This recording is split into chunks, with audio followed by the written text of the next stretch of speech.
सो है एवरीवन। पिछले लेक्चर्स में हमने देखा था एक EC2 इंस्टेंस कैसे क्रिएट करते हैं, S3 बकेट्स के बारे में हमने पढ़ा कि S3 बकेट में कैसे डिप्लॉय करते हैं चीज़ें। आज हम कुछ अलग करेंगे। मैक्सिमम लोगों ने मेरे से पूछा कि हम रिएक्ट पे कोड करते हैं, तो आप ये बताओ कि रिएक्ट के एप्लीकेशन कैसे डिप्लॉय करें EC2 इंस्टेंस पे या AWS पे बेसिकली। तो उसके लिए आज हम काम करेंगे। सबसे पहले आपको कंसोल में आना है अपने और EC2 इंस्टेंस क्रिएट करना है। इसके वेरियस मेथड होते हैं। एक मेथड होता है EC2 इंस्टेंस क्रिएट करके, और एक जो अदर मेथड होता है, अदर के लिए हम दूसरी वीडियो में बात करेंगे। फर्स्ट हम एक EC2 इंस्टेंस क्रिएट करेंगे और उसमें हम रिएक्ट ऐप को रन करेंगे। तो इसमें आए, अब हम लॉन्च इंस्टेंस पे जाएंगे। अगर आपको पता नहीं किस तरह से EC2 इंस्टेंस क्रिएट करते हैं तो आप इस वीडियो को भी रेफर कर सकते हो, और पहले भी हमने सीरीज बना रखी है। इसमें कोई भी नाम डाल सकते हो आप। फॉर एग्जाम्पल ऐप रिएक्ट, ये डाल दिया मैंने। मैं इसमें उबंटू चुनता हूँ ओएस के लिए। इंस्टेंस में t2.micro चुनूंगा। की पेयर बना लेता हूँ मैं एक। बेसिकली की पेयर हम लोग क्यों बनाते हैं, ताकि हम अगर SSH से लॉगिन करना चाहें तो वो हम कर सकें। की पेयर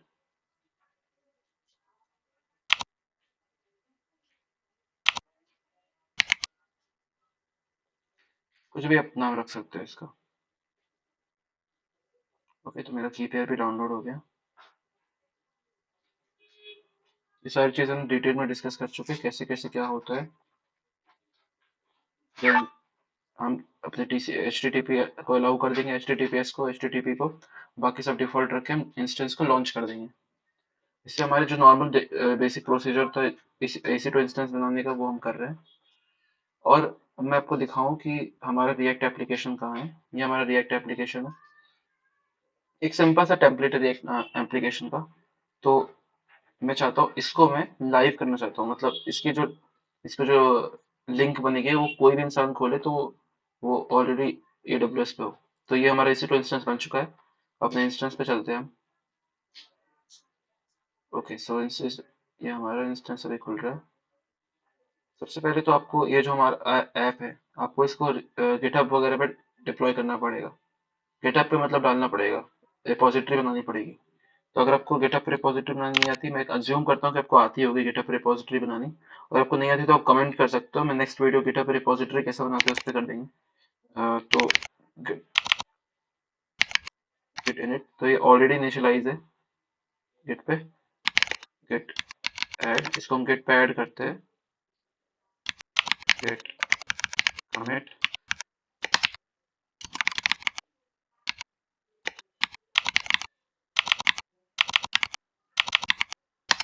ओके, और गिट पुश। इन सब चीज़ें को गिटहब में पुश कर दिए अपनी रिपोजिटरी पे। ये इतना तो सब कर सकते हैं कि कैसे पुश करते हैं। ये हमारी रिपोजिटरी है, ये एक डेमो के नाम से, और हमने इसको ऐसे पुश कर दिया। ये वही फाइल थी जो हमारे इस पे थी, VS कोड मेरे फाइल से हमारे गिटहब पे है। तो हमने इसको गिटहब पे फाइल्स को पुश कर दिया है। तो हम चाहते हैं क्या है, अपने इसी जो इंस्टेंस पे पहले हम चलते हैं। ओके, यहाँ हमारा इंस्टेंस खुला। अपने इंस्टेंस को हम लॉन्च करते हैं। कनेक्ट, हम इंस्टेंस कनेक्ट कर रहे हैं। सिंपल, आप SSH क्लाइंट से भी कर सकते हो। SSH क्लाइंट से मैंने ओरेकल वाले वीडियो में आपको दिखाया था कि SSH क्लाइंट से आप कैसे लॉगिन कर सकते हो। आप अपने लोकल कंसोल में जाके SSH कमांड लिख के आप SSH लॉगिन कर सकते हो। पर अभी हम एक EC2 इंस्टेंस कनेक्ट कंसोल का यूज़ करने वाले हैं। ओके, तो हमारा कंसोल खुलने वाला है। यस, तो ये हमारा उबंटू कंसोल खुल चुका है। ये हमारा IP एड्रेस इसमें दिख रहा है 172.31.26.51। ये वही IP एड्रेस है जो हमें अलॉट अलॉट हुआ है। देख सकते हो आप। कहाँ पर इसमें अलॉटेड IP एड्रेस सब दिख जाएगा। ओके, सो ये IP एड्रेस हमें अलॉट हुआ है। मतलब इतना तो कंफर्म हो गया, मैं उबंटू में लॉगिन है क्योंकि हमें IP दिख रही है अपनी। तो उबंटू के सर्वर में, अब सबसे पहले उबंटू में हम क्या इंस्टॉल करते हैं, sudo su, एक रूट यूज़र हम रूट यूज़र एक्सेस लेते हैं। और सबसे पहले हमें APT अपडेट करना पड़ता है। मैं सब कुछ पहले बता चुका हूँ कि उबंटू में कैसे काम करते हैं। एपीटी अपडेट अपने ओरेकल वाले वीडियो पे। एपीटी बेसिकली जैसे पाइथन में पिप होता है, किसी भी पैकेज को इंस्टॉल करने के लिए पिप लिखते हैं, तो उबंटू में किसी भी पैकेज को इंस्टॉल करने के लिए एपीटी लिखना जरूरी है। और एपीटी अपडेट से हम सारे के सारे सर्वर्स को, मतलब जो उबंटू है उसको अप टू डेट कर देते हैं। जो उबंटू अपना ऑपरेटिंग सिस्टम है उसमें सारी की सारी डिपेंडेंसीज को अप टू डेट कर देते हैं। फर्स्ट कमांड था एपीटी अपडेट।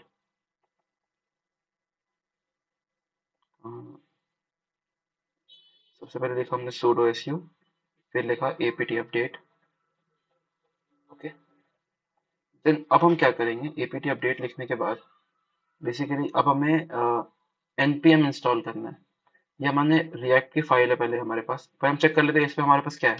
ls करके, ls करने में हमारे कुछ नहीं है, मतलब हमारे सर्वर बिल्कुल खाली है। अब हम चाहते हैं ये जो रिएक्ट की फाइल है, मेरी जो रिपोजिटरी है, आप इसको रेफर कर सकते हो इससे। तो आप ये जो रिपोजिटरी इसको क्लोन करना चाहते हो, इसमें आप इसको, इसके लिंक को कॉपी करना है आपको, इंस्टेंस में आना है और लिखना है गेट, एक मिनट क्लियर कर दूं, क्लियर, हाँ, गेट क्लोन, और कंट्रोल वी नहीं पेस्ट करना है, पर कंट्रोल वी नहीं दबाना है, डबल क्लिक करना है और पेस्ट, क्योंकि उबंटू में कंट्रोल वी काम नहीं करता। एंटर। तो जो पूरी की पूरी रिपोजिटरी थी हमारी, वो अब हमारे लोकल सिस्टम में आ चुकी है। एलएस करेंगे तो देखो हमारी रिपोजिटरी दिख रही है। अब चलो इसके अंदर चलते हैं। तो इसके अंदर कैसे जाएंगे, C D R E, tab दबाओगे ऑटोमेटिक आ जाएगा, शॉर्टकट है। हम रिएक्ट डेमो के अंदर आ गए, इस फाइल के अंदर। इसके अंदर क्या क्या है, एलएस करेंगे तो सब चीजें दिख रही है इसके अंदर।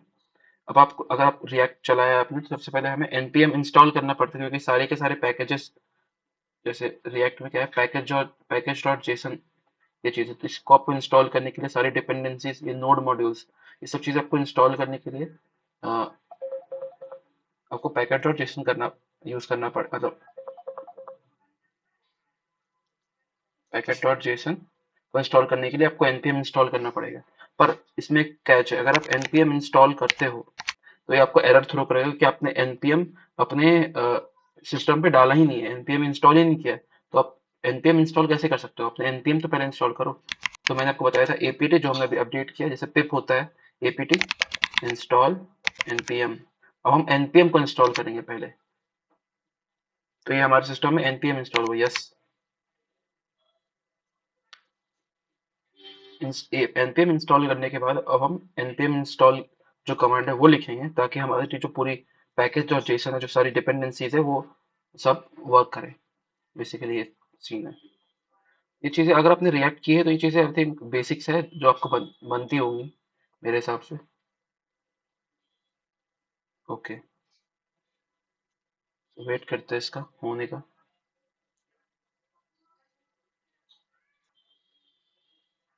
ओके, सो अब ये होने वाला है।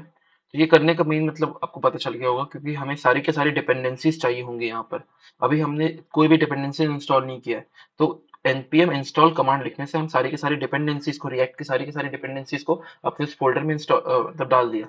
अब एलएस करेंगे तो ये नोड मॉड्यूल्स इसमें, मतलब बेसिकली सारी की सारी डिपेंडेंसीज में आ चुकी है। ठीक है, अब हमें क्या करना है, अब npm इंस्टॉल करने के बाद हम करेंगे npm स्टार्ट। स्टार्ट करना है अपने इस रिएक्ट के एप्लीकेशन को, रिएक्ट ऐप को स्टार्ट करना है हमें। npm स्टार्ट करने से अब हमारा रिएक्ट ऐप स्टार्ट हो जाएगा लोकल होस्ट पे। Wait a minute, let me do it again. npm start, react scripts not found।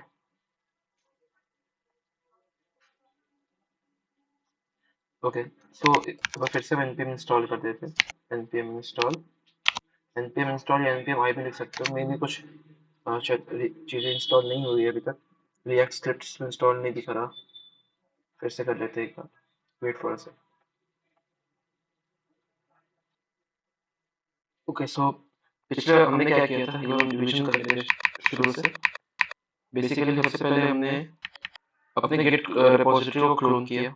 उसके बाद हमने उसके फोल्डर के अंदर गए, तभी रिएक्ट डेमो के अंदर गए। उसके बाद हमने रिएक्ट डेमो के अंदर जाने के बाद npm इंस्टॉल ट्राई किया, पर ये एरर आ रहा था। तो हमने इसको npm इंस्टॉल अभी तक नहीं किया, अपने सारी डिपेंडेंसीज को इंस्टॉल नहीं किया। तो क्यों एरर आ रहा था, क्योंकि वो npm पैकेज जो है हमने इंस्टॉल नहीं किया था। तो हमने apt इंस्टॉल npm किया ताकि हमारा npm पैकेज इंस्टॉल हो जाए। उसके बाद हमने npm स्टार्ट किया, तभी ये रन नहीं किया था, या तो रिएक्ट स्क्रिप्ट इंस्टॉल नहीं, मतलब नहीं है उसमें, ऐसे दिखाया था उसने। मतलब अभी तक सारी डिपेंडेंसी नहीं आई थी, यानी कि एरर आया था। उसके बाद हमने npm इंस्टॉल किया, जो अभी जो हुआ है वो npm इंस्टॉल ये कमांड लिखने के बाद हुआ है। नेक्स्ट अब हम जो लिखने वाले हैं ls करेंगे, तो अब देखो हमें नोड मॉड्यूल्स भी दिख रहा है। इसका मतलब ये है कि सारी की सारी डिपेंडेंसीज इंस्टॉल हो चुकी है। अब हम करेंगे npm स्टार्ट, अब ये रन कर जाएगा, लोकल होस्ट में रन करेगा। स्टार्टिंग डेवलपमेंट सर्वर आ जाएगा थोड़ी देर में, अपना सर्वर स्टार्ट हो जाएगा, हमारा डेवलपमेंट सर्वर रिएक्ट का, then will see the results. तो ये पूरी चीजें करने का मेन मोटिव आप समझ चुके होंगे कि हम क्यों करते हैं। ये कुछ मैं इसको एक बार रीस्टार्ट करता हूँ, npm स्टार्ट। एक्चुअल में क्या है कि हम जो अभी यूज कर रहे हैं, जो कमांड लाइन इंटरफेस है इसका, AWS का, वो AWS टोटली डिपेंड करता है इंटरनेट पे। अगर वही हम SSH यूज करें की वैल्यू यूज करके, तो एक बेटर फास्टर वे में यूज होता है।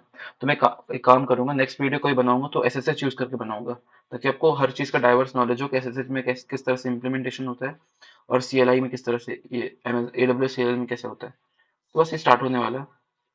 स्टार्ट होते ही हम इसको क्या करेंगे, अपने लोकल मशीन में रन करके देखेंगे तो क्या होता है, देखते हैं।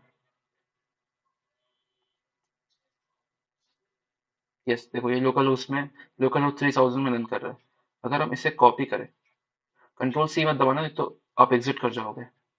कंट्रोल सी नहीं, पेस्ट। अगर आप अपने लोकल होस्ट में से पेस्ट करें तो ये रन नहीं करेगा। देखो ये रन नहीं करेगा, क्यों नहीं कर रहा? चलो ऑन योर नेटवर्क करके देखते हैं, ये आईपी एड्रेस के साथ। देखो कंट्रोल सी मैंने दबा दिया, अब ये एग्जिट हो गया। अब मुझे फिर से इसको स्टार्ट करना पड़ेगा, ये गलती मत करना आप।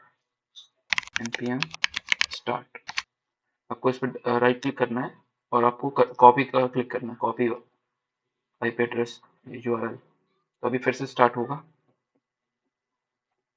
तो ये चीजें मतलब बेसिकली अभी हम इसको यूज नहीं कर पा रहे।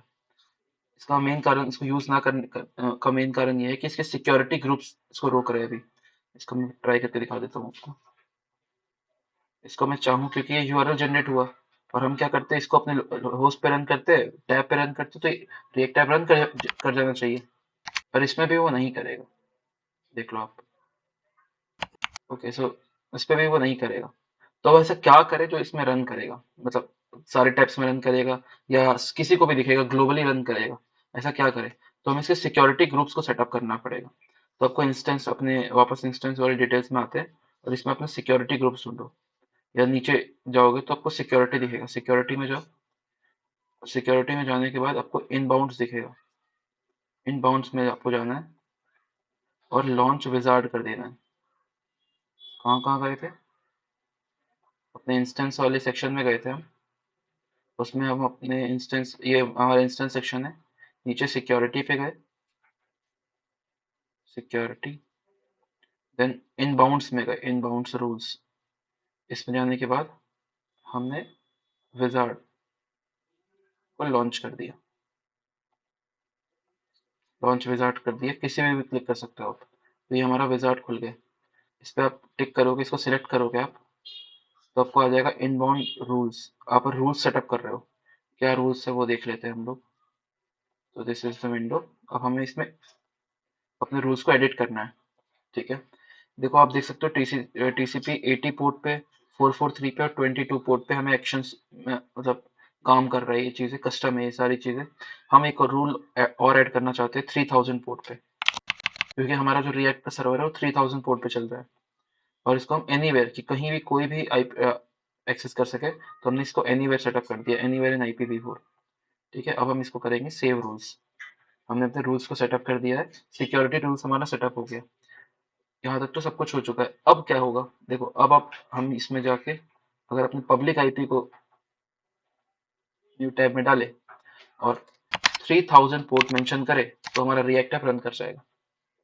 देखो हो गया रन, ये हमारा रिएक्ट ऐप था, तो ये हमारा रिएक्ट ऐप रन कर गया पब्लिक आईपी से। पर इसमें एक कैच है, अगर आप इसको, इंस्टेंस को अगर आप रिबूट करोगे या इसको स्टॉप करके दोबारा स्टार्ट करोगे, तो ये पब्लिक आईपी एड्रेस आपका चेंज हो जाता है। ये पब्लिक आईपी एड्रेस आपका परमानेंट नहीं है। अगर आप इसको किसी को शेयर कर दोगे पब्लिक आईपी एड्रेस को, और अगर आप इसको बंद करके वापस स्टार्ट करोगे तो उसको ये आईपी एड्रेस ही चेंज हो जाएगा, तो उसको ये इनवैलिड आ जाएगा। तो इसको हमें फिक्स करना है, इसको हमें परमानेंट करना है। तो वो कैसे करेंगे, उसके लिए क्या करना होता है हमें, उसके लिए हमें आप लेफ्ट साइड में देखोगे नेटवर्क एंड सिक्योरिटी में जाना, उसमें इलास्टिक आईपीज आएगा। इलास्टिक आईपीज में आप क्लिक करो, उसके बाद आपको एलोकेट इलास्टिक आईपी एड्रेस इसमें जाना है, और फिर ये डिफॉल्ट छोड़ देना और एलोकेट पे क्लिक करना। इलास्टिक आईपी एड्रेस से क्या होगा, आपको जो आपका पब्लिक आईपी एड्रेस है वो परमानेंट हो जाएगा। आपको इसको क्लिक करना है, सेलेक्ट करना है, और एक्शंस में जाना है। एक्शंस में जाके एसोसिएट इलास्टिक आईपी एड्रेस, इसको इलास्टिक आईपी एड्रेस को आप दो, और इंस्टेंस में जाके आपको अपना वो चुनना है। तो हमारा ऐप रिएक्ट का अपना इंस्टेंस चुनना है। तो ऐप रिएक्ट का जो हमारा रनिंग में है, इसको हमने चुना और एसोसिएट कर दिया। मतलब बेसिकली हमने अपना जो इलास्टिक आईपी एड्रेस था, जो परमानेंट आईपी एड्रेस है, हमने इसको डाल दिया। अब ये हमारा परमानेंट आईपी एड्रेस में आ चुका है। अब हम इसमें अपने आईपी एड्रेस में जाए, इंस्टेंस में जाए, लेट्स चेक हमारा पब्लिक आईपी एड्रेस देखते हैं। इंस्टेंस ही देख लेते हैं ना, ये हमारा इंस्टेंस,